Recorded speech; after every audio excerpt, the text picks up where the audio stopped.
السلام علیکم ورحمۃ اللہ وبرکاتہ۔ اعوذ باللہ من الشیطان الرجیم، بسم اللہ الرحمن الرحیم۔ اللہم وفقنا لما تحب وترضى واجعل عاقبۃ امورنا خیرا ولا تکلنا الی انفسنا طرفۃ عین ابدا۔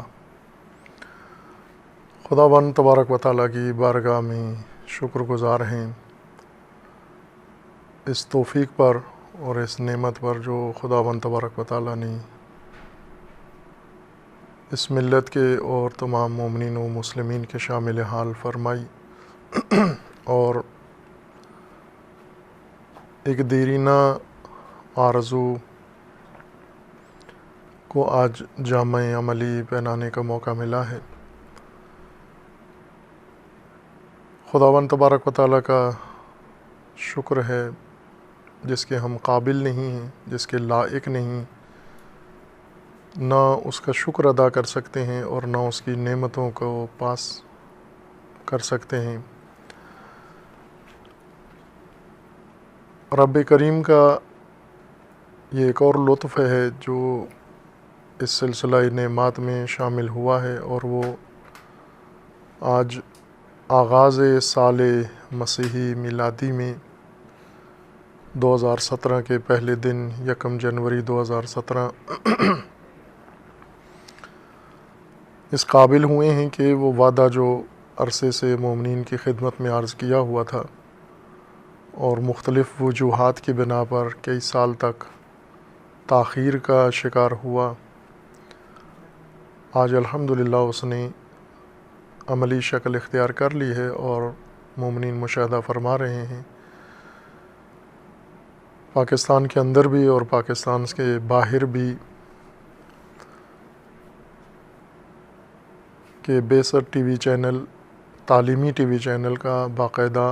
آغاز ہوا ہے۔ ہم تمام مومنین سے دعا کی بھی التماس رکھتے ہیں اور دعا کی بھی امید رکھتے ہیں کہ انشاءاللہ دیگر تعلیمی منصوبوں کے ساتھ ساتھ خداوند تعالیٰ انشاءاللہ توفیق عطا فرمائی مومنین کی دعاؤں سے کہ یہ ٹی وی چینل بھی اپنے مقاصد میں کامیاب ہو انشاءاللہ،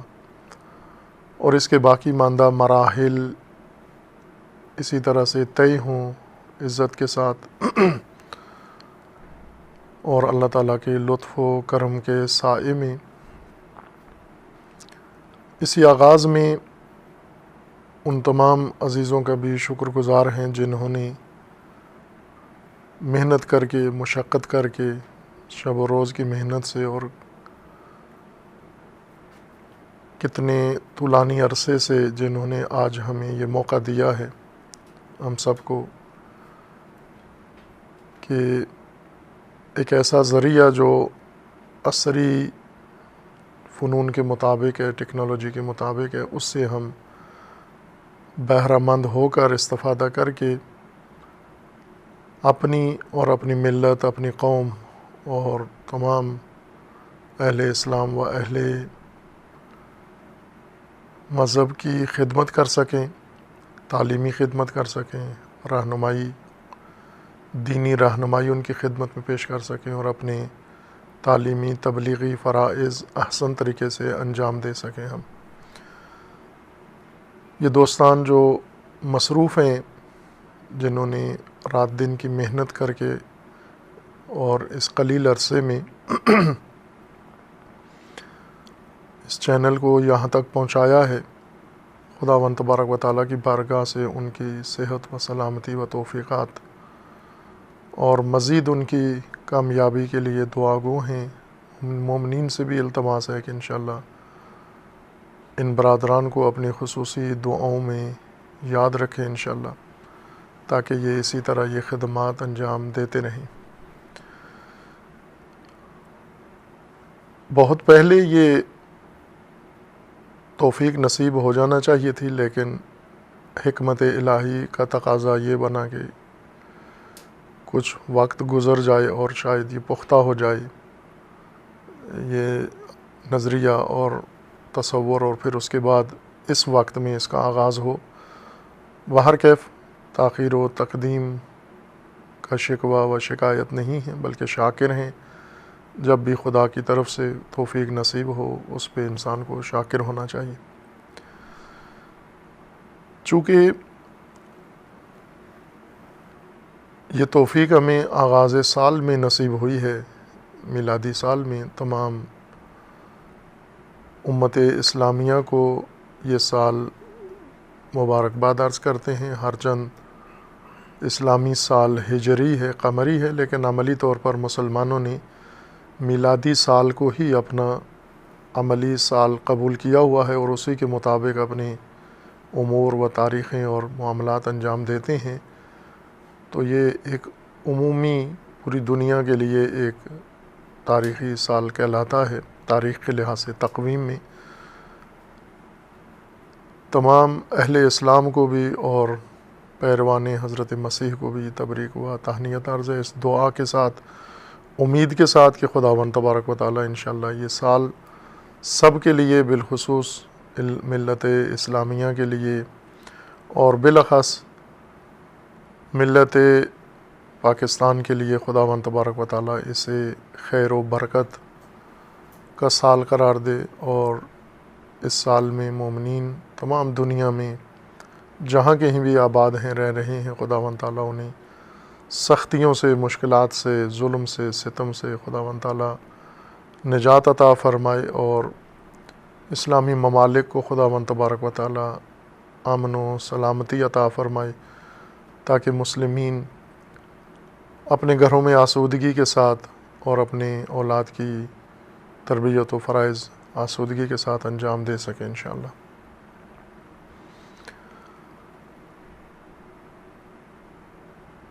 اس توفیق پر جو اللہ تعالیٰ نے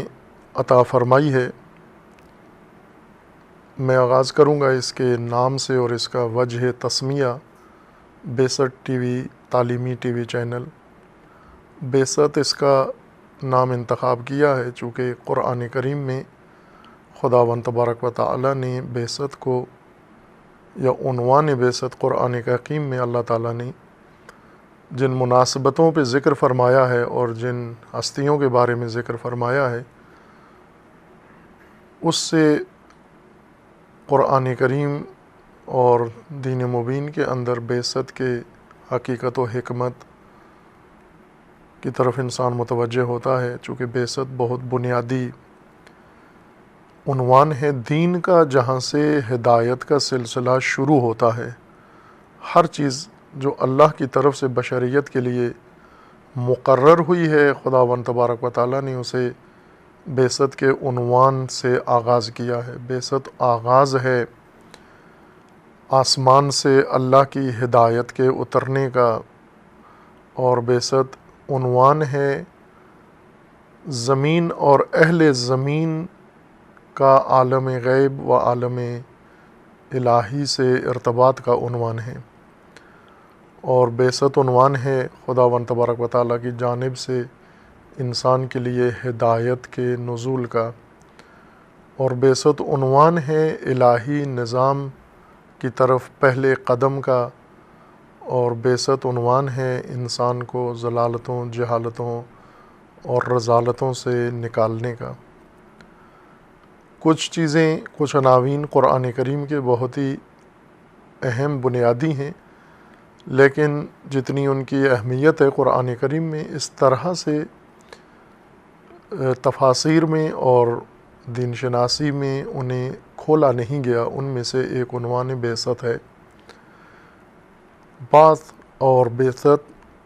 عربی زبان میں اٹھانے کو کہتے ہیں۔ جو چیز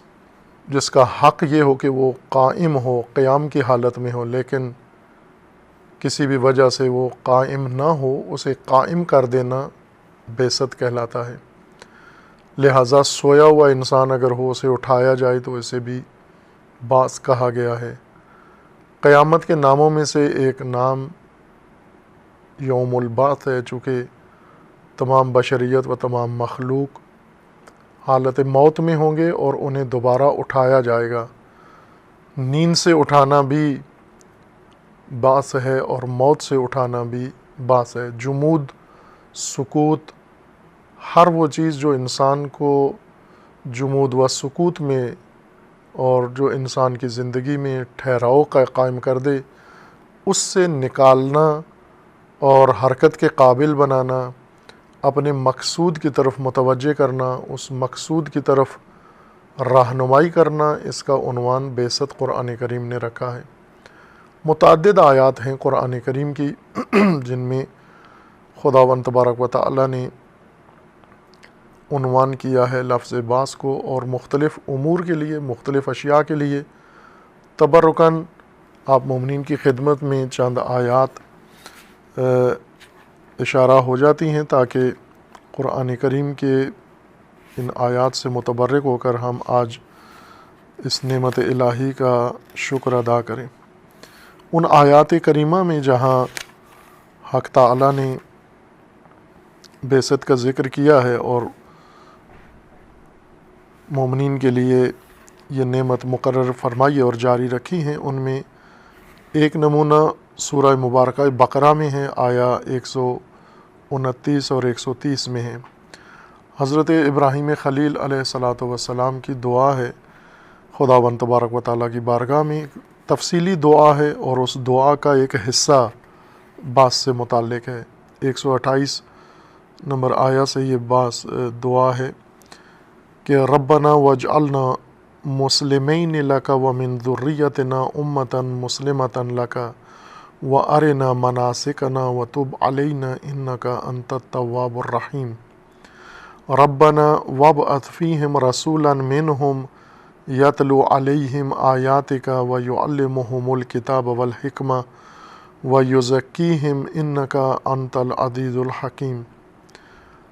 حضرت ابراہیم خلیل علیہ الصلاۃ والسلام خداوند تبارک و تعالیٰ کی بارگاہ میں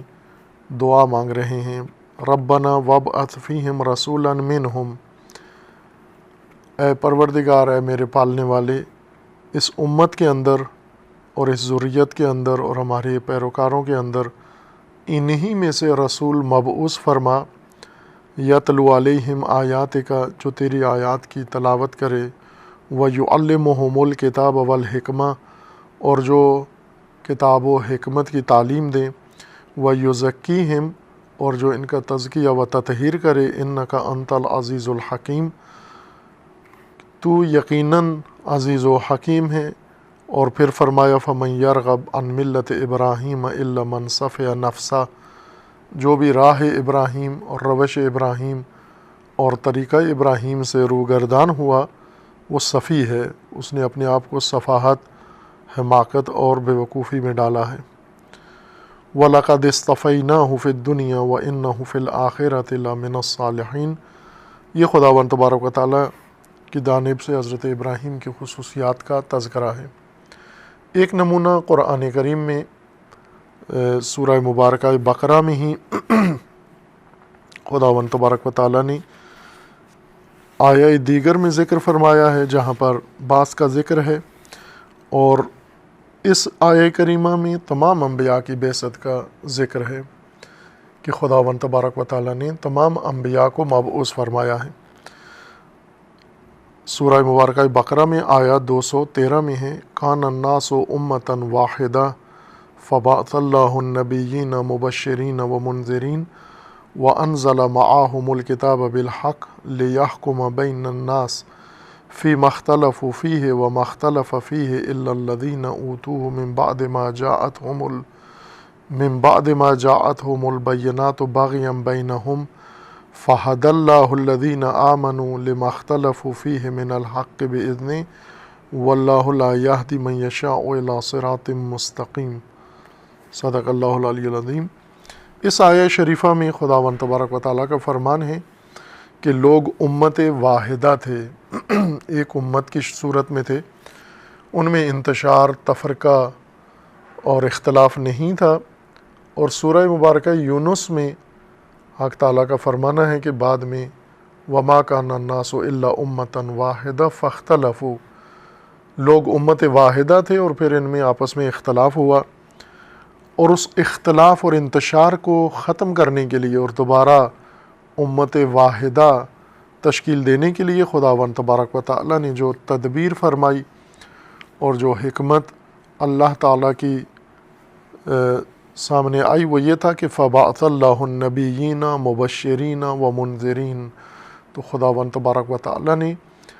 ان منتشر لوگوں کو دوبارہ امت واحدہ بنانے کی غرض سے انبیاء کو مبعوث فرمایا بطور مبشر و بعنوان منذر، اور انہیں ان کے ہمراہ، ان کی بعثت کے ہمراہ کتاب عطا کی تاکہ وہ حق کے ساتھ لوگوں پر حکومت کر سکیں اور اختلافی امور میں ان کے فیصلے کر سکیں۔ پھر فرمایا کہ جو اختلاف کرتے ہیں وہ باغیم بینہم، وہ در حقیقت ایک بغاوت کی وجہ سے اور سرکشی کی وجہ سے اختلاف کرتے ہیں۔ اس کے علاوہ بھی خداوند تبارک و تعالیٰ نے چند آیات میں بعثت کا ذکر فرمایا ہے، اور ان میں سے سورہ مبارکہ آل عمران میں حق تعالیٰ کا فرمانا ہے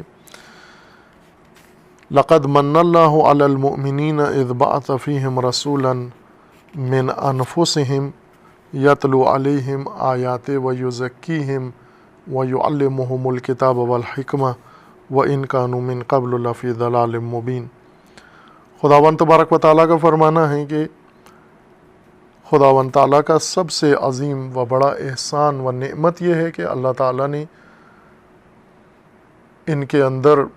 مومنین کے اندر، مومنین میں سے نبی مبعوث فرمائے ہیں من انفسہم، جو انہی میں سے ہیں، اور ان کی ہدایت کے لیے عظیم احسان ہے اللہ تعالیٰ کا۔ اور پھر ساتھ ہی فرما دیا کہ یہ نبی مبعوث ہو کر امت کو ضلالت سے نجات دیں گے، نجات دیتے ہیں، اور نجات دینے کا ذریعہ بھی بیان فرمایا تلاوت آیات الہی، تعلیم کتاب و حکمت اور تزکیہ ہے۔ اور اسی طرح سورہ مبارکہ جمعہ میں بھی خداوند تبارک و تعالیٰ نے اسی مضمون کے ساتھ تھوڑے سے اختلاف کے ساتھ یہ ذکر فرمایا کہ اس آیہ سے تھوڑا سا مضمون کا اختلاف ہے۔ هُوَ الَّذِي بَعَثَ فِي الْأُمِّيِّينَ رَسُولًا مِّنْهُمْ يَتْلُو عَلَيْهِمْ آيَاتِهِ وَيُزَكِّيهِمْ وَيُعَلِّمُهُمُ الْكِتَابَ وَالْحِكْمَةَ وَإِنْ كَانُوا مِنْ قَبْلُ لَفِي ضَلَالٍ مُّبِينٍ۔ ان آیات کریمہ میں اور ان جیسی دیگر آیات میں خداوند تبارک و تعالیٰ نے بعثت کو عنوان قرار دیا ہے آغاز ہدایت بشر کے لیے اور نزول ہدایت آسمانی کے لیے، کہ بعثت کے ذریعے سے خداوند تبارک و تعالیٰ نے امت کو، انسانوں کو اختلاف سے نکالنا ہے۔ بعثت رسول کے ذریعے سے اللہ نے انہیں ضلالتوں سے نکالنا ہے، گمراہیوں سے نکالنا ہے، انہیں حیرت و سرگردانی سے نکالنا ہے۔ خداوند تبارک و تعالیٰ نے جہالتوں سے ان کو نکالنا ہے بعثت کے ذریعے سے۔ پس بعثت ایک آغاز ہے ہدایت انسان کا، امت کی ہدایت کا، قوم کی ہدایت کا، ضلالتوں اور جہالتوں سے نکلنے کا۔ اور ساتھ یہ بھی فرما دیا کہ بعثت نبی اکرم کی اللہ کی جانب سے ہے کہ بعث اللہ نے نبی اکرم کو صلی اللہ علیہ وآلہ وسلم کو مبعوث فرمایا، اور اللہ نے تمام انبیاء کو مبعوث فرمایا ہے۔ بعث اٹھانے کو کہتے ہیں، قیام کو کہتے ہیں، آمادہ کرنا، تیار کرنا، کسی میدان میں اتارنا تاکہ اس میدان میں جا کر جو مقصد اللہ تعالیٰ نے مقرر فرمایا ہے اس سے بجا لائیں، اسے انجام دیں اور اسے حاصل کریں اور لوگوں کو بھی تیار کریں۔ اگر نبی اکرم کو اللہ تعالیٰ نے مبعوث فرمایا ہے تو نبی اکرم نے بھی آ کر امت کو مبعوث کیا ہے، اٹھایا ہے، نکالا ہے، جہاں ڈوبے ہوئے تھے، جن چیزوں میں غرق تھے، جن چیزوں میں مبتلا تھے، ان تمام حالتوں سے نکالا اور نکال کر انہیں نجات کے کنارے تک پہنچایا ہے۔ اور یہ بعثت ایک مسلسل امر ہے، یوں نہیں کہ امت کو ایک دفعہ رسول اللہ نے نجات دے دی تو اب ہمیشہ کے لیے نجات یافتہ ہیں، بلکہ چونکہ گمراہی کے در کھلے ہوئے ہیں، شیاطین موجود ہیں اور گمراہی کے اسباب زیادہ ہیں، ضلالت کے، جہالت کے، اس وجہ سے مسلسل جہالت و ضلالت سے امت کو نکالنے کی ضرورت ہے، ہر نسل کے اندر ضرورت ہے۔ پس بعثت بھی ایک مسلسل امر ہے جو امت کے اندر جاری رہے، جس سے دین زندہ رہے گا اور جس سے ہدایت کا سلسلہ زندہ رہے گا۔ اللہ تعالیٰ نے قرآن کریم میں رسول اللہ صلی اللہ علیہ وآلہ وسلم و دیگر انبیاء کرام علیہم السلام کی بعثت کو عنوان قرار دیا ہے آغاز ہدایت کے لیے، اور ساتھ ہی ہدایت کے طریقے بھی ذکر فرمائے ہیں کہ غالباً ان آیات کے اندر 3 طریقے تکرار ہوئے ہیں، ایک تلاوت آیات الہی، اور دوسرا تعلیم کتاب و حکمت، اور تیسرا تزکیہ ہے۔ یہ 3 روشیں ہیں امت کو ضلالت سے نکالنے کے لیے، جن میں ایک روش تعلیم کتاب و حکمت ہے کہ تعلیم کے ذریعے سے انبیاء کرام نے امتوں کو نجات دی ہے۔ جو روش اپنائی ہے وہ تعلیم ہے، بنیاد اس میں تعلیم ہے، یا ان 3 بنیادوں میں سے ایک بنیاد تعلیم ہے۔ یہاں چونکہ وقت محدود ہے ہمارا، پہلے بھی مختلف مناسبتوں سے مومنین کی خدمت میں ان معارف کی وضاحت ہوئی ہے، ربط ہے ان کا، آپس میں تعلق ہے، تلاوت آیات الہی کا اور تعلیم کتاب و حکمت کا اور تزکیہ و تطہیر کا آپس میں ارتباط ہے۔ لیکن نمایاں چیز جو خداوند تبارک و تعالیٰ نے قرآن کریم میں ذکر فرمائی ہے وہ تعلیم کتاب و حکمت ہے، اور اسی کو دیگر آیات میں بھی ذکر فرمایا ہے کہ جہاں حق تعالیٰ نے فرمایا کہ ہم نے نبی ارسال کیے ہیں ان لوگوں کے اندر تاکہ انہیں وہ چیز تعلیم دیں جو یہ نہیں جان سکتے، یہ اس چیز کو جاننے والوں میں سے نہیں ہیں، ان کے لیے ممکن نہیں ہے اسے جاننا جو خداوند تبارک و تعالیٰ نے نبی کے ذریعے سے ان کو عطا فرمانی ہے۔ پس انبیاء کرام کا ایک بنیادی ہدف و مقصد انسانوں کو تعلیم کے ذریعے سے ہدایت دینا ہے، ضلالتوں سے نکالنا اور گمراہیوں سے نکالنا ہے۔ آج کے زمانے میں بھی رسول اللہ صلی اللہ علیہ وآلہ وسلم کی امت جن مسائل میں گھر چکی ہے، جن مسائل کا شکار ہو چکی ہے، جن مشکلات میں جا چکی ہے، جن میں اختلافات ہیں، جن میں دوریاں ہیں، جن میں تفرقے ہیں، جن میں انتشار ہے، جن میں ایک دوسرے سے دشمنیاں ہیں اور شیاطین کی مداخلت ہے، یہ سب اس لیے ہیں کہ جہالت و ضلالت اس لیے ہے کہ تعلیم جو ہونا چاہیے تھی، جو تعلیم اللہ نے مقرر کی ہے اور انبیاء کرام کو معلم بنایا ہے بشریت کا، اس تعلیم سے مسلمان دور ہیں، اور باقی بشریت بھی مسلمانوں کے بعد وہ بھی دور ہیں ان تعلیمات سے۔ جبکہ قرآن کریم میں اللہ تعالیٰ کا فرمانا ہے کہ تنہا تعلیم و واحد تعلیم جو انسان کو نجات دے سکتی ہے دنیا و آخرت میں، وہ تعلیم ہے جو اللہ کی طرف سے ہے، اور اس کے معلم انبیاء ہیں، اور بعثت اسی سلسلے اور اسی عمل کا عنوان قرار دیا گیا ہے۔ خوب یہی مناسبت باعث بنی ہے کہ چونکہ پاکستان میں ہوں مسلمین یا پاکستان سے باہر ہوں، بالخصوص اردو دان طبقہ جو اردو جن کی زبان ہے، ہر چند اردو دانوں کو اردو سے زیادہ محبت نہیں، رغبت نہیں، انس نہیں ہے، اور اردو کو اپنے لیے شرمساری کا باعث سمجھتے ہیں، شرمندگی کا باعث سمجھتے ہیں، نہ خود اردو بولنا پڑھنا پسند کرتے ہیں، نہ اپنی اولادوں کو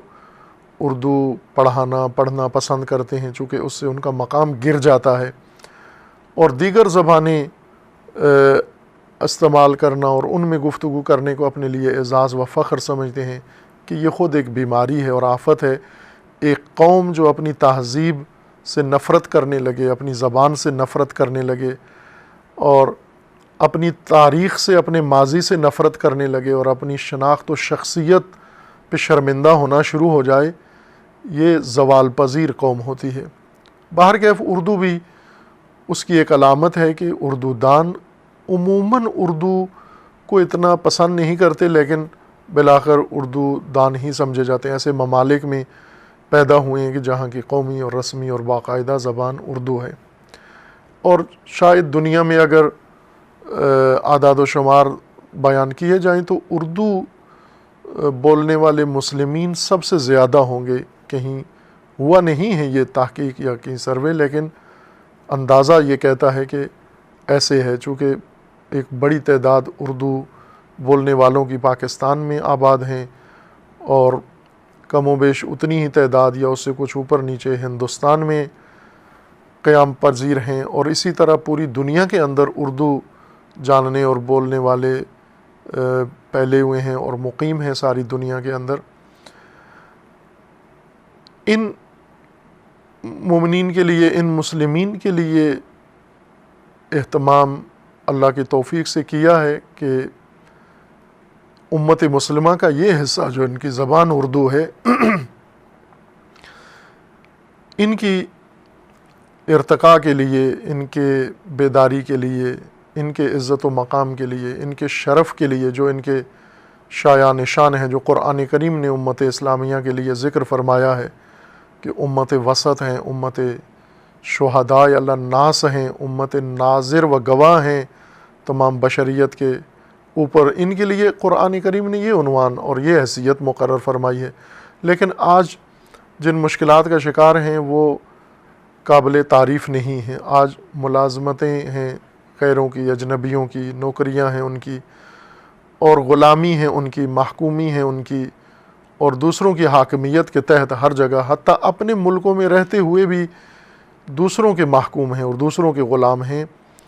اس حالت سے نکلنے کے لیے قرآن نے جو میزان و قرآن نے جو روش و طریقہ ذکر فرمایا ہے، ہم اسی کو اپنائیں اور اسی کو اتباع کریں تاکہ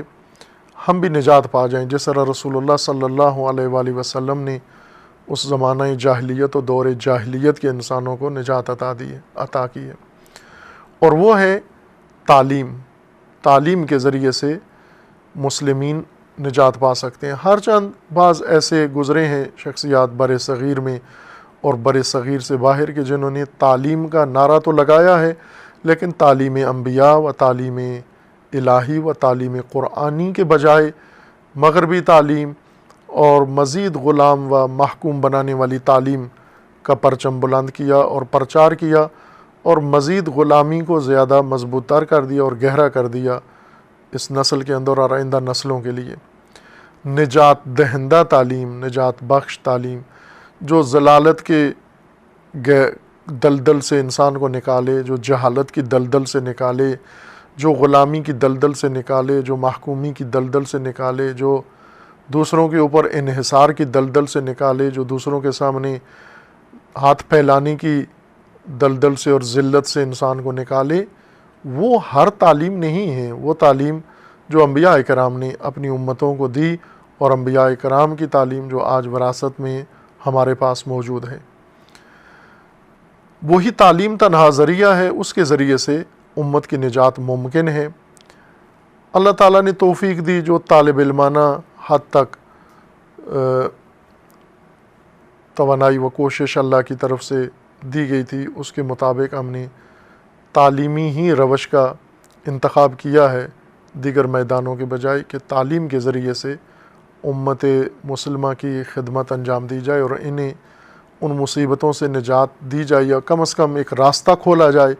آئندہ نسلیں ان راستوں پر چل کر اپنی نجات کا اہتمام کر سکتی ہیں۔ تعلیم کے لیے جہاں پر دیگر اقدامات کیے ہیں، جہاں پر جامعات کی تاسیس ہے کہ الحمدللہ آشنا ہیں امت اسلامیہ کے جامعہ عروۃ الوثقیٰ چند سال سے لاہور شہر میں جس کا قیام عمل میں آیا، اور اب الحمدللہ یہ شجرہ طیبہ اپنے پھل دے رہا ہے، اور اس کے ساتھ جامعہ ام الکتاب ہے، خواتین کی تعلیم کا اہتمام کیا گیا ہے، جس میں مشغول ہیں خواتین، چند سالوں سے تعلیم حاصل کر رہی ہیں بڑی تعداد میں، اور ان کے ساتھ اس کے ملحقہ دیگر جو ادارے ہیں، جیسے جامعہ دین القیم ہے، یہ ورچوئل تعلیمی مرکز ہے جو انٹرنیٹ کے ذریعے لوگوں کو گھر بیٹھے ہوئے انبیاء کی تعلیم اور ائمہ اہل بیت علیہم السلام کی تعلیم سے آراستہ کر رہا ہے، اور انہیں نجات کا راستہ دکھا رہا ہے۔ اور اسی طرح اس سے ملحقہ اور بھی اس طرح کے تعلیمی ہیں ادارے، ان میں سے ایک صراط تعلیمی نظام ہے، کہ صراط تعلیمی نظام ابھی بہت ہی ابتدائی اپنے مرحلے میں ہے، جس کے لیے چند مراکز وجود میں آئے ہیں، چند اسکول، 2 ہائی اسکول بنے ہیں، ابھی صراط ہائی اسکول ہیں جو جن کے اندر ایک بڑی تعداد میں بچے تعلیم حاصل کر رہے ہیں، اور ایک جو ابتدائی صراط تعلیمی اسکول ہے۔ انشاءاللہ خداوند تبارک و تعالیٰ نے توفیق دی تو یہ تعلیمی سلسلہ بڑھے گا، پھیلے گا مومنین کی دعاؤں سے اور تعاون سے انشاءاللہ۔ اور انہی میں سے ایک ذریعہ تعلیم کا سب سے بہترین ذریعہ اور اس زمانے میں سب سے کامیاب اور مؤثر ذریعہ وہ میڈیا ہے۔ ہر قسم کا میڈیا تعلیم کا ذریعہ ہے، اگرچہ میڈیا کو دوسروں نے، شیاطین نے اور کاروباری لوگوں نے اور دنیا داروں نے اپنے مقاصد کے لیے استعمال کیا ہے، لیکن بنیادی طور پر یہ ہدایت کا سب سے مؤثر ذریعہ ہے کہ فرسودہ طریقوں سے تعلیم جاری رکھنا، دینا، اور پرانے طریقوں سے جس میں اتنی کامیابی نہیں ہے، ہر چند ہمارا تعلیمی نظام ابھی تک نہایت فرسودہ روشوں سے اور نہایت فرسودہ طریقوں سے تمسک کر کے اور تعلیم کے نام نہاد تعلیمی ایک عمل جاری رکھے ہوئے ہے۔ اس میں تبدیلی کی ضرورت ہے، جس طرح دنیا کے اندر آئی ہے اپنے اپنے سوچ، مکتب، نظریے کے مطابق ہر قوم نے اپنا ایک تعلیمی نظام بنا لیا ہے، تعلیمی جہت انتخاب کر لی ہے، اور تعلیم کے نتائج بھی وہ لوگ لے رہے ہیں۔ لیکن ہمارے اندر اس وقت تک سرگردانی ہے، چونکہ ہم ایک درآمدی تعلیم سے استفادہ کر رہے ہیں، ہم باہر سے ایک غلامانہ تعلیمی نظام کے شکنجے میں جکڑے ہوئے ہیں۔ آزادی کی تعلیم، حریت کی تعلیم، عزت کی تعلیم اور شخصیت دینے والی تعلیم جو قرآن و انبیاء کرام کی تعلیم ہے، اسے ہم نے پس پشت ڈال دیا ہے۔ تعلیم کے بجائے ہم نے رسومات اور خود ساختہ بہت ساری چیزیں بنا لی ہیں جو تعلیم کا بدل ہم سمجھتے ہیں، جسے ہم تعلیم کا جاگزین کر لیا ہے، جبکہ انبیاء کی میراث علم ہے۔ رسول اللہ صلی اللہ علیہ وآلہ وسلم کی سب سے زیادہ تاکید علم کے اوپر تھی، اور قرآن کریم کا بھی فرمانا ہے کہ یہ رسول آپ کو وہ تعلیم دینے آئے ہیں کہ جو آپ جاننے کے لائق نہیں تھے، ناممکن تھا آپ کے لیے، وہ علوم جو تمہارے لیے ضروری تھے لیکن تم اس قابل نہیں تھے کہ ان علوم تک پہنچ سکو، وہ علم ہدایت کا یہ رسول تمہارے لیے اللہ کی جانب سے لے کر آئے ہیں۔ آج بھی وہی روشیں انبیاء کرام کی، وہی روشیں نجات کا تنہا راستہ ہیں، منحصر راستہ ہیں۔ باقی راستے ہم نے اپنا کے دیکھ لیے، سب اس ملک کے اندر، پاکستان کے مختصر تاریخ کے اندر جو ابھی 1 صدی بھی نہیں گزری، لیکن اسی مختصر تاریخ کے اندر بہت ساری روشیں آزمائی گئی ہیں۔ ہر قوم نے، ہر قبیلے نے، ہر طبقے نے اپنے اپنے تئیں ان روشوں کو آزمایا ہے، لیکن آج جہاں کھڑے ہیں وہ سب کے سامنے ہیں۔ دنیا میں جو مقام ہے اس وقت اس قوم کا، اور مسلمان ممالک میں جو مقام ہے اس قوم کا، معیشت کے لحاظ سے جو مقام ہے، تعلیم کے لحاظ سے جو مقام ہے، اور ہر پہلو سے اگر دیکھیں ہم تو افسوسناک حالت پہ کھڑے ہوئے ہیں۔ ہم اس حالت سے نکلنے کے لیے ہمیں پیروی کرنی پڑے گی، اطاعت کرنی پڑے گی، اور اتباع رسول اللہ صلی اللہ علیہ وآلہ وسلم و انبیاء کرام علیہ السلام کی راہ اور ائمہ اطہار علیہ السلام کی راہ کی پیروی کرنی پڑے گی، کہ وہی راہ، اگر اس کے علاوہ کوئی راستہ ہوتا تو ائمہ اطہار یقیناً اس راستے کو اپناتے۔ تعلیم کے علاوہ اگر کوئی راستہ ہوتا، رسول اس راستے کو اپنا لیتے جو اللہ کی طرف سے معمور تھے اور اللہ کی طرف سے مبعوث تھے۔ لیکن ہم تاریخوں میں دیکھیں، آسمانی کتابوں میں دیکھیں اور دینی پیشواؤں کی تعلیمات میں غور کریں تو ہمیں تعلیم کے علاوہ کوئی اور متبادل راستہ نظر نہیں آتا جس پر انہوں نے عمل کیا ہو۔ بس منحصر ہے تعلیم کے ذریعے سے ہم نجات پا سکتے ہیں، لیکن وہ بھی نجات دہندہ تعلیم، نہ وہ تعلیم جس سے انسان کو ملازمتیں ملتی ہوں، جس سے انسان کو غلامی ملتی ہو، جس کو انسان سے فقط دنیا ملتی ہو، اور جس سے انسان اور زیادہ پستی کی طرف جاتا ہو اور اخلاقی گراوٹ کی طرف جاتا ہو۔ تعلیم کے نام پر گمراہی و ضلالت نہ، بلکہ حقیقی معنوں میں تعلیم ہو۔ اس تعلیم کے بغیر اس عالم میں اور اس دنیا میں اور اس کائنات میں ہمارے لیے کوئی اور متبادل راستہ نہیں ہے۔ اس لیے ہم نے تعلیمی میدان کو تشخیص دیا اللہ تعالیٰ کے لطف و کرم سے، اس کے تعلیم کے فروغ کے لیے، تعلیم اپنی ملت کے اندر تعلیم کو، اچھے تعلیمی نظام کو متعارف کرانے کے لیے، البتہ محدود صلاحیتوں اور محدود توانائیوں کے ساتھ، چونکہ طالب علمانہ توانائیاں ہمیشہ ناقص ہوتی ہیں، ادھوری ہوتی ہیں، کمزور ہوتی ہیں، لیکن دیگر مومنین و دیگر جو صاحبان توفیق ہے، جب ان کی توانائیاں بھی ساتھ ملتی ہیں، اکٹھی ہوتی ہیں، تو وہ کمی کمزوری دور ہو جاتی ہے۔ انہی میں سے ایک مؤثر تعلیم کا ذریعہ جہاں تعلیمی مراکز کا قیام ہے، وہ تعلیمی ایک ذریعہ اس وقت مؤثر ذریعہ وہ میڈیا ہے، مختلف نوعیت کا میڈیا ہے اس وقت۔ اس سب کو ہم تعلیم کے مقصد کے لیے استعمال کر سکتے ہیں، لوگوں سے گمراہی کے لیے، لوگوں سے سیاسی مقاصد کے لیے، لوگوں سے دنیا کے لیے، کاروبار کے لیے، اور اپنے حزبی جماعتی مقاصد کے لیے استعمال کرتے ہیں۔ تو مسلمین کا اور ہمارا فریضہ یہ ہے کہ ہم اسے ہدایت کے لیے اور ہم اسے تعلیم کے لیے استفادہ کریں۔ اس لیے عزیزان گرامی، یہ اللہ کی توفیق سے اور لطف الہی سے یہ قدم اٹھایا گیا، جو عرصے سے مومنین کی خدمت میں عرض ہو رہا تھا کہ دعا کریں اور کوشش کریں کہ یہ ہو جائے، سلسلہ قائم ہو جائے، جس کی کمی سب کو محسوس ہو رہی تھی لیکن عملی طور پر قدم نہیں اٹھایا جا رہا تھا۔ اور اسی سال کے سال قمری کے محرم الحرام میں 4 یا 5 محرم کو گویا باقاعدہ ٹیسٹنگ، اس کا جو آزمائشی مرحلہ تھا وہ شروع ہوا بعض عزیزوں کی محنت سے، کوشش سے۔ اور اس دوران چونکہ ایک پیچیدہ کام ہے اور دشوار کام ہے، اور ہمارے پاس کمزوریاں، قلتیں اور کمی ہر لحاظ سے تھی، وسائل کی کمی تھی شدید اور افراد کی کمی، اور یہ ابھی تک ہے، باقی ہے۔ اگر مومنین کو اس چینل کے نشریات میں کسی قسم کی کمی محسوس ہو، جس کو ہم آغاز میں ہی مانتے ہیں و اعتراف کرتے ہیں کہ موجود ہیں، چونکہ بالکل ابتدائی اقدام ہیں، تو یہ ایک تو ابتدائی ہونے کی وجہ سے، چونکہ ابتدائی کام آغاز کے کام میں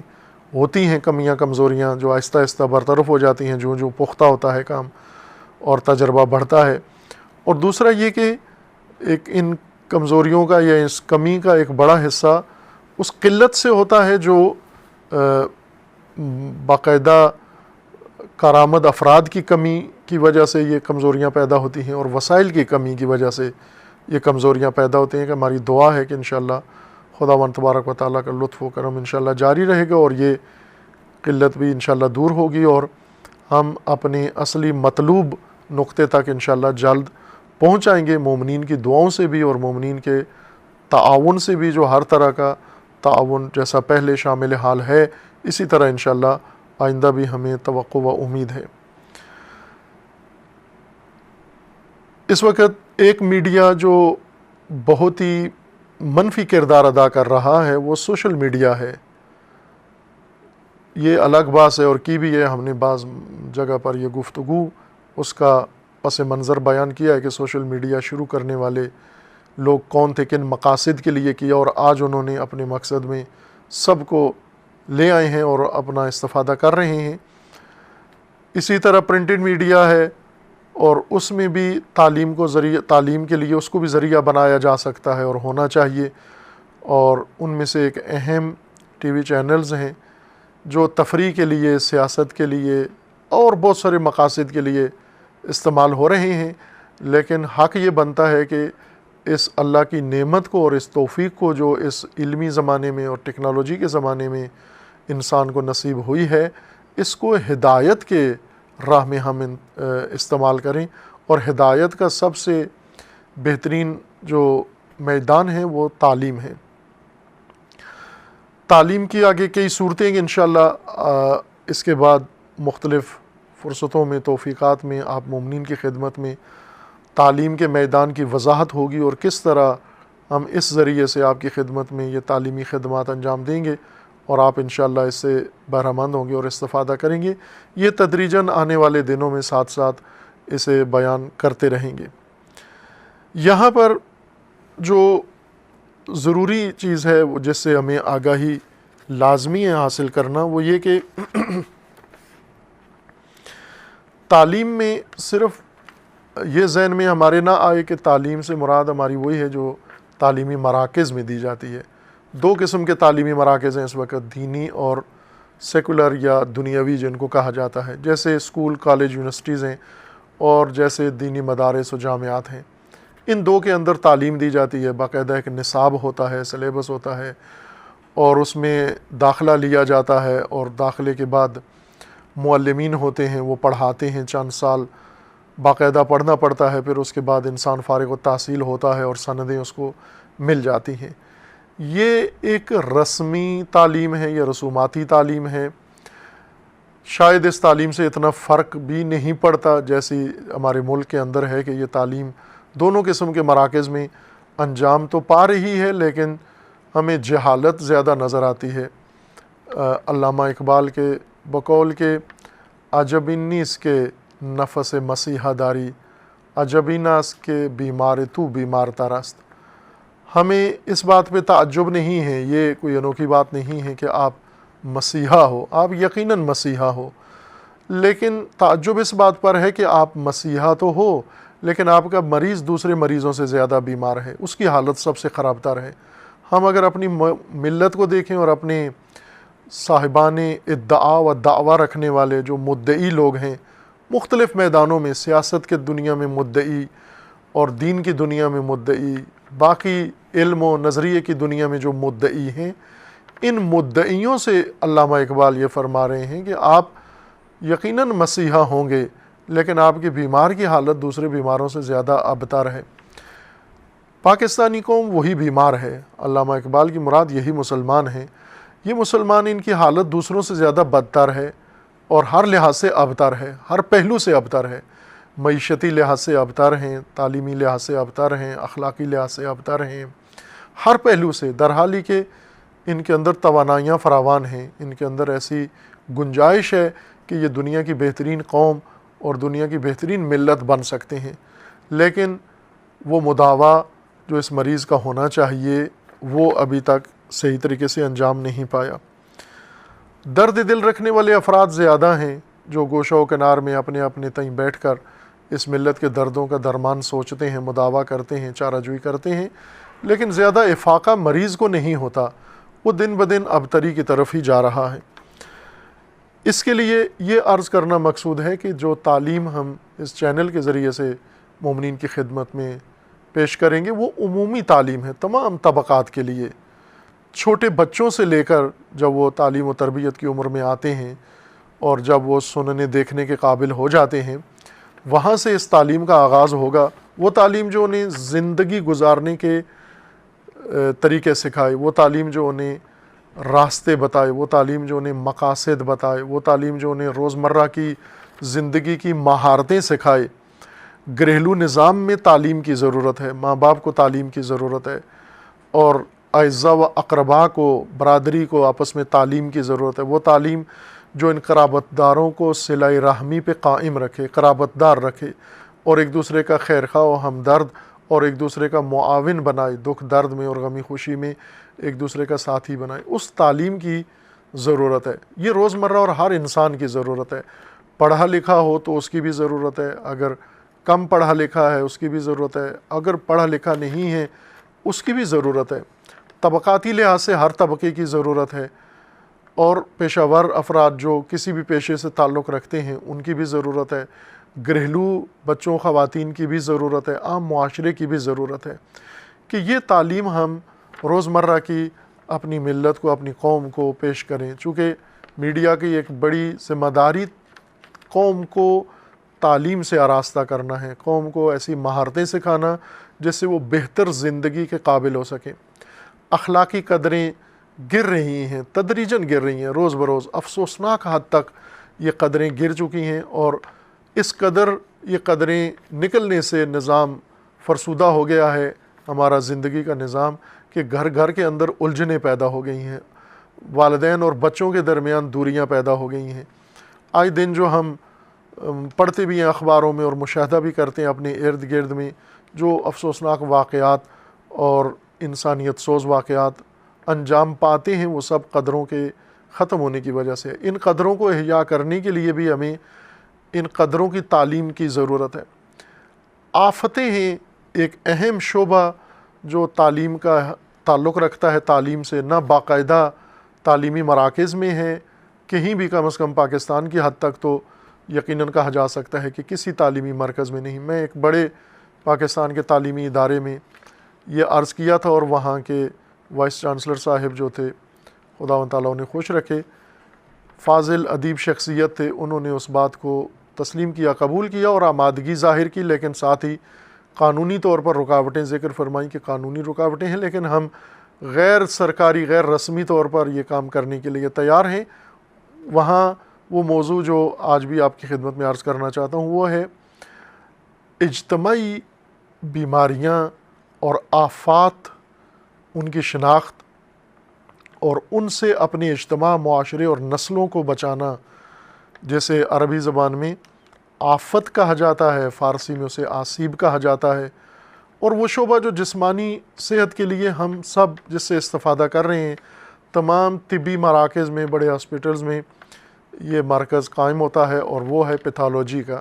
یعنی امراض شناسی، بیماری کی پہچان، تشخیص۔ اسی طرح معاشرے کی بھی بیماریاں ہیں اور بدن سے زیادہ ہیں، لیکن کوئی سوشل پیتھالوجی کا باقاعدہ شعبہ کہیں بھی نہیں ہے، نہ کسی یونیورسٹی میں ہے، نہ کسی کالج میں ہے، نہ کسی دینی مدرسے میں ہے، جبکہ دین کا ایک بڑا حصہ سوشل پیتھالوجی ہے، اجتماعی آفات کی تشخیص، اور انبیاء کرام کی تعلیمات میں ایک بڑا حصہ اس شعبے کا ہے۔ یہ بھی ایک تعلیم ہے جس کی ضرورت ہے تاکہ ہر فرد آفات سے آشنا ہو اور آفات سے بچائے۔ جیسے کسان کھیت اگر فصل کاشت کرتے ہیں تو اس کھیت کو، اس فصل کو آفتوں سے بچاتے ہیں، چونکہ آفات کی پہچان رکھتے ہیں اور آفات کے نتیجے سے آگاہ ہیں کہ فصل تباہ کر دیں گے، کھیت تباہ کر دیں گے، اس لیے بھرپور طریقے سے کوشش کرتے ہیں۔ قرض لے کر بھی وہ آفات کش ادویات خریدتے ہیں اور ان کا چھڑکاؤ کرتے ہیں، اسپرے کرتے ہیں تاکہ ان کی فصلیں بچ جائیں۔ قرض لے کر بھی یہ کام کرتے ہیں۔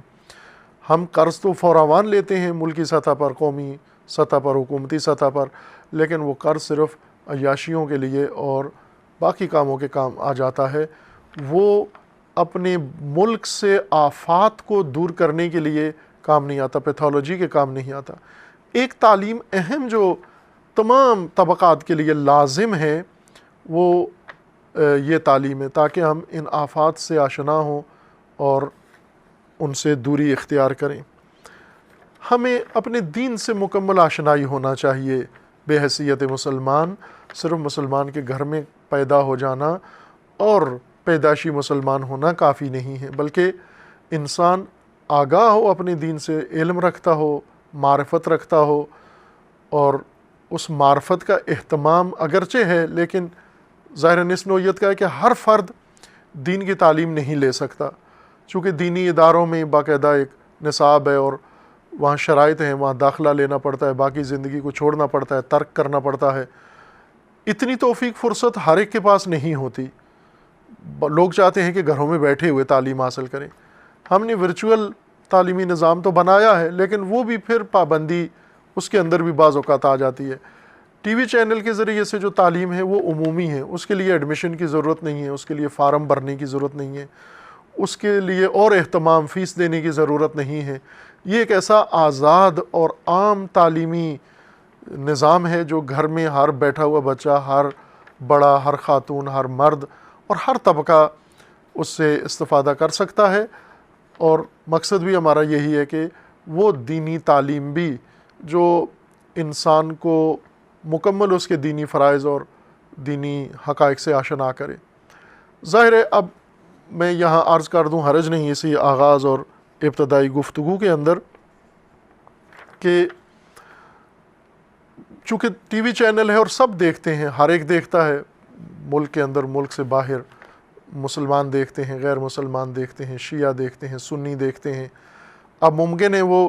اس ٹی وی چینل میں بعض لوگ ایسے ہوں جو یہ لباس دیکھیں گے، یہ تو ایک شیعہ عالم دین کا لباس ہوتا ہے اور یہ تو ایک شیعہ ٹی وی چینل ہے، بس جو غیر شیعہ ہیں وہ ضرورت ہی نہ سمجھیں کہ یہ ہم دیکھیں۔ اگرچہ ایسا ہی ہے، اب مثلا جو بھی فرد کسی ٹی وی چینل میں ہے یا کسی ادارے میں کوئی نہ کوئی لباس تو پہنتا ہے، اور ہر لباس ایک خاص طبقے کی پہچان ہے، خوب کسی جگہ اہل سنت بیٹھے ہوئے ہیں، تعلیم دے رہے ہیں، پڑھا رہے ہیں یونیورسٹیوں میں، کالجوں میں، اور ان کے شاگردوں میں سب شامل ہیں، شیعہ بھی ہیں، سنی بھی ہیں، لیکن وہ تعصب نہیں کرتے کہ چونکہ ہمیں اہل سنت پڑھا رہا ہے تو ہم نہیں پڑھتے، بلکہ اکثریت شاید اس ملک کے اندر یقیناً اہل سنت اساتذہ ہیں، اور ان کے شاگردوں میں ایک تعداد بڑی وہ شیعہ شاگردوں کی ہے، اور انہیں کبھی بھی ننگ آر محسوس نہیں ہوئی، بلکہ بڑا فخر بھی کرتے ہیں، احترام بھی کرتے ہیں ان اساتید کا۔ اسی طرح کبھی کبھار کسی یونیورسٹی میں کوئی شیعہ استاد آ جاتا ہے اور وہ آ کر تعلیم دیتا ہے، اور اس کے آگے سارے اہل سنت شاگرد بھی بیٹھے ہوتے ہیں، اور وہ عمر بھر اس کا خیال رکھتے ہیں۔ بلکہ کئی جگہ ہم نے سنا بھی ہے بعض ایسے شاگردوں سے، مثلا ڈاکٹرز ہیں، انجینئر ہیں، کہ وہ اپنے بچپن کے یا پرائمری کے یا کالج یونیورسٹی کے کسی ایسے استاد کی تعریف کرتے نظر آتے ہیں جو ان کے مسلک سے تعلق نہیں رکھتے۔ ظاہر ہے تعلیم دی انہوں نے، مسلک کا لباس یا علامت ہونا یہ دلیل نہیں ہے کہ یہاں کوئی مسلکی چینل ہے یا تفرقے کا چینل ہے۔ متاسفانہ مذہبی چینل، مذہبی عمل، مذہبی بنیاد ہی پاکستان میں میڈیا نے، دنیا کے رائج میڈیا نے یہ تأثر دیا ہے کہ مذہب یعنی تفرقہ، مذہب یعنی نفرت، مذہب یعنی ایک دوسرے سے دوری، مذہب یعنی تنگ نظری، تعصب۔ یہ القاءات دو طرف سے یہ احساس پیدا ہوا ہے، ایک نادان لوگوں کی طرف سے جو لبادہ اسلام اوڑے ہوئے ہیں، اور انہوں نے حقیقتاً یہی کام کیا ہے، نفرت ہی پھیلائی ہے، انہوں نے تعصب ہی پھیلایا ہے، انہوں نے فرقہ واریت کو ہوا دی ہے، انہوں نے تفرقے کو ہی ہوا دی ہے، انہوں نے امت اور امت واحدہ کا کوئی پاس نہیں رکھا، انہوں نے رسول اللہ کی تعلیمات و زحمات کا پاس نہیں کیا، اور کھل مکھلا انہوں نے امت رسول اللہ کے اندر تفرقہ ڈالا، اور اس کو اپنے لیے فخر بھی سمجھتے ہیں، اور پاکستان میں ہیں، دنیا بھر میں ہیں، اور جو بسا انہیں بعض جگہ اہمیت بھی دی جاتی ہے انہیں۔ یہ کام مذہب کے نام پر ہوا ہے۔ اور دوسرا منبع جس نے مذہب کے بارے میں یہ تأثر قائم کیا ہے وہ شیطانی میڈیا ہے، عالمی میڈیا اور مغربی میڈیا بالخصوص پیش ہے، اور اس کی بتبع دوسرے جنہوں نے مذہب کا یہ چہرہ دنیا میں پیش کیا ہے کہ آج گویا یہ تأثر ملتا ہے کہ مذہب یعنی نعوذ باللہ قتل و غارت، مذہب یعنی تعصب، مذہب یعنی جہالت، مذہب یعنی نفرت۔ جس طرح پاکستان کے اندر بھی بعض ایسے جہلا، نادان، شیطانی ایسے ذہنیت رکھنے والے بیٹھے ہوئے ہیں کہ جو ان سارے اعمال کو مذہب بنا کر پیش کر رہے ہوتے ہیں، اور یہ تاثر دیتے ہیں کہ جہاں مذہب ہوگا وہاں یہ چیزیں یقینی ہوں گی۔ یہ سب غلط ہے، یہ قرآن کی روح کے خلاف ہے، مذہب کی روح کے خلاف ہے، دین کی روح کے خلاف ہے۔ دین میں وسعت ہے، قرآن کریم میں وسعت ہے، ہر ایک کے لیے ہے، تمام بشریت کے لیے ہے، تمام انسانیت کے لیے ہے۔ چونکہ مذہب کا نمائندہ یہ لوگ نہیں ہیں جو نفرت کی باتیں کرتے ہیں، مذہب کا نمائندہ اللہ کے رسول ہیں، جو اللہ نے انہیں اپنی طرف سے رسول و نمائندہ بنایا اور انہیں اپنا پیغمبر بنایا، اور انہوں نے جو کچھ معیار بیان فرمایا ہے وہ بنیاد ہے، وہ اساس ہے، اور اس کے اوپر ہمیں چلنا ہے۔ یہ تعلیمی چینل جس طبقے کے افراد بھی مشاہدہ کریں وہ محسوس کریں گے انشاءاللہ کہ جو تعلیم اس کے اندر انشاءاللہ دی جائے گی وہ ان کی بھی ضرورت ہے۔ یوں نہیں کہ یہاں پر نعوذ باللہ جو ذہنیت لوگوں کی بنی ہوئی ہے مذہب کے بارے میں، تنگ نظری، تعصب یا فرقہ واریت یا اس طرح کے مسائل اس چینل کے ذریعے سے ہرگز پیش نہیں ہوں گے انشاءاللہ، اور ہمیں مومنین سے بھی اس سلسلے میں ضرورت ہے کہ وہ اپنی آراء، وہ اپنی تجاویز فراخ دلی کے ساتھ بیان کریں، اپنا تعاون پیش کریں۔ ایک بڑا تعاون یہ ہے اس تعلیمی سلسلے کے ساتھ کہ اس سے منسلک ہو جائیں، اس کے دیکھنے والے بن جائیں، اس کے ناظرین میں سے بن جائیں، اور ظاہر ہے کہ جب ناظرین میں سے بنیں گے تو ہمیں اس کے کچھ نہ کچھ اس کا عکس العمل نظر آئے گا، معاشرے کے اندر نظر آئے گا، جو کام انجام پا رہا ہوتا ہے، جو تعلیم دی جا رہی ہوتی ہے اس کا نتیجہ بھی نظر آ رہا ہوتا ہے۔ تو ہماری یہ خواہش ہے تمام مومنین سے، سب سے، کہ چونکہ ابھی ابتدا ہے، زیادہ تر لوگ آشنا نہیں ہیں، نہ ملک کے اندر نہ ملک سے باہر، کہ سب اس چینل کو اور اس تعلیمی ذریعے کو دوسروں تک پہنچائیں، بتائیں ان کو۔ ابھی محدودیت ہے ہماری راہ میں، کوشش کریں جہاں مومنین اپنے اپنے علاقے میں کیبل نیٹ ورکس کے ذریعے سے اس کو اپنے علاقے میں شروع کروائیں۔ ڈش پر ابھی بھی دیکھا جا سکتا ہے، انٹرنیٹ پر دیکھا جا سکتا ہے، موبائل ایپس کے ذریعے سے دیکھا جا سکتا ہے۔ ہماری کوشش ہے کہ ہر ممکنہ طریقے سے اس کو دسترس میں قرار دیں اور سہل بنائیں اس کو رسائی اس تک، اور مومنین بھی اپنے تئیں کوشش کریں انشاءاللہ اس کو لوگوں کے اندر متعارف کروائیں، اور پھر عملاً مشاہدہ کر لیں گے آپ انشاءاللہ تمام مومنین کہ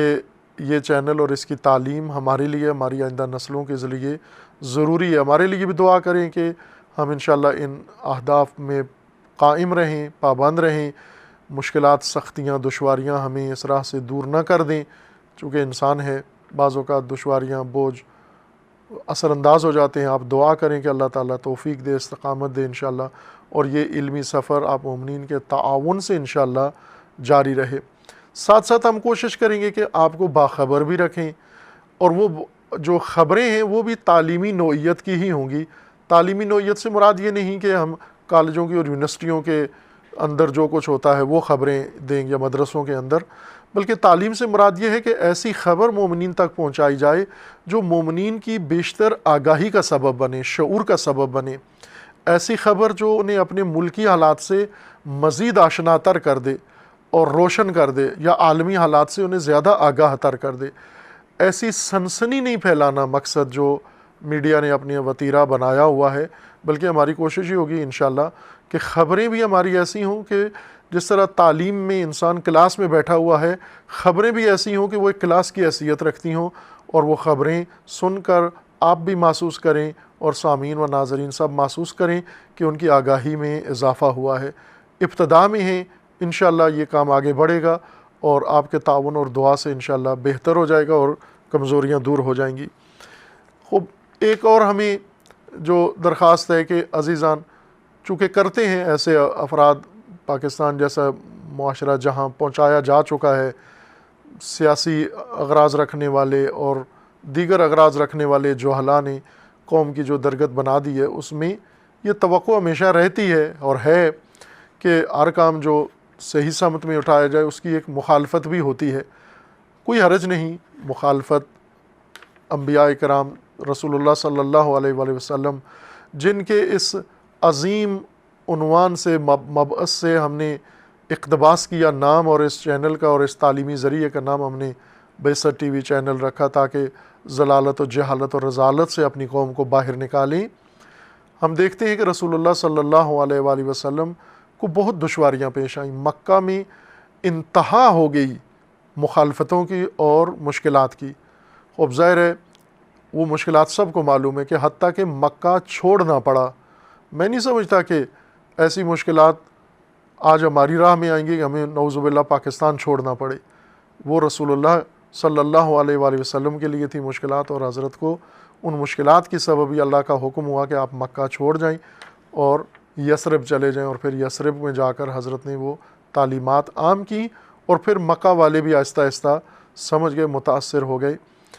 عزیزان، مخالفت بھی کرنی ہے تو ایک دفعہ اس کو دیکھ لیں ضرور مخالفت سے پہلے، ایسا نہ ہو کہ شرمندہ ہونا پڑے آپ کو، چونکہ بہت سارے لوگ دیکھے بغیر، سنے بغیر عکس العمل دکھاتے ہیں منفی، اور پھر انہیں شرمندگی ہوتی ہے۔ ہمیں ان کی مخالفت سے کوئی مشکل نہیں ہے، لیکن ان کی شرمندگی پہ ہمیں افسوس ہوگا کہ ایسا نہ ہو کہ ہمارے یہ مومنین جو آگاہی کے بغیر مخالفت کرتے ہیں، ہم ان کی شرمندگی پسند نہیں کرتے۔ اللہ تعالیٰ انہیں نہ دنیا میں شرمسار رکھے اور نہ آخرت میں شرمسار رکھے، اور نہ محشر میں، نہ کسی کے سامنے۔ خدا ہر مسلمان کو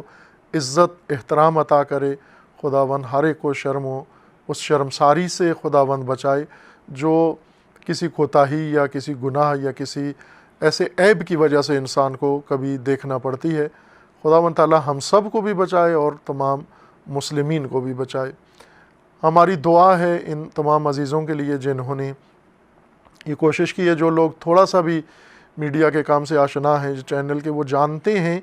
کہ کتنا دشوار و سخت کام ہے اگر اس کے اندر ماہرین موجود ہوں۔ اب ہمارے اوپر اللہ تعالیٰ کا لطف یہ ہے کہ جو عزیزان جنہوں نے یہ ذمہ داری سنبھالی ہے ان میں سے الحمدللہ شاید ایک آدھی ماہر ہیں، باقی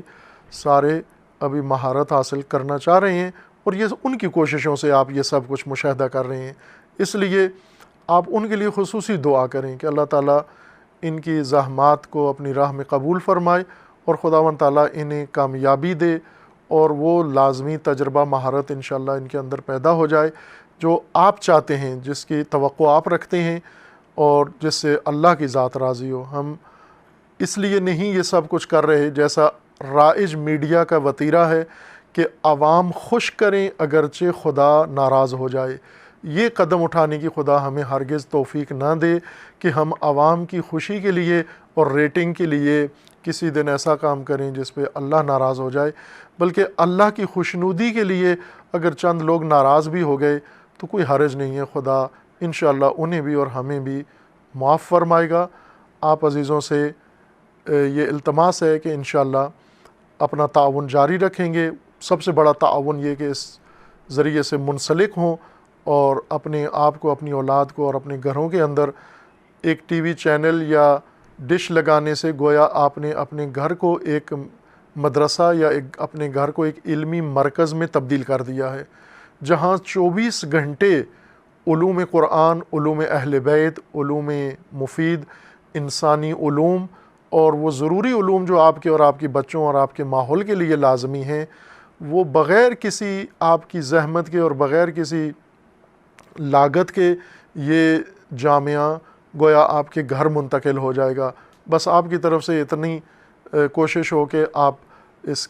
سے منسلک ہو کر اپنے گھر میں ایسا ذریعہ فراہم کر لیں تاکہ یہاں سے جو کچھ آپ کے لیے پیش ہو وہ آپ دریافت کرتے جائیں، اپنی تجاویز اور اپنی آراء اور اپنے مشوروں سے نوازتے رہیں انشاءاللہ۔ اور اس کے علاوہ بھی دیگر ہر قسم کا تعاون اگر مومنین میں سے جو اس شعبے میں کوئی خدمات انجام دے سکتے ہیں، جوانان بالخصوص، ان سے بھی درخواست ہے ہماری کہ اگر ان کے پاس توفیق ہے، فرصت ہے اور چاہتے ہیں تو وہ آئیں اور اپنی خدمات یہاں پر پیش کریں۔ اور اسی طرح وسائل کے لحاظ سے بھی جتنے وسائل بہتر ہوں اتنی ہی خدمات بہتر اور زیادہ اچھے طریقے سے پیش کی جا سکتی ہیں، اور یہ مومنین ہی کے ہمت سے اللہ نے یہ کام انجام دیا ہے، اور ہماری ان مومنین کے لیے بھی دعا ہے کہ جنہوں نے یہ اہم قدم اٹھایا ہے۔ میں ہر جگہ یہ واضح کرتا ہوں، یہاں پر بھی عرض کر رہا ہوں کہ الحمدللہ یہ پاکستانی قوم کے اندر، پاکستانی ملت کے اندر ایک حسن ہے، خوبی ہے، تمام تر مشکلات و دشواریوں کے باوجود اس ملت کے اندر جذبے کی یہ انتہا ہے، حد ہے کہ چند مومنین ہیں جو تمام ملک کے لیے، عوام کے لیے سب یہ کوششیں کر کے اور انہوں نے اپنے ذمہ داری کے ساتھ یہ سب کچھ انجام دیا ہوا ہے۔ اس میں کسی قسم کی غیر ملکی، بیرونی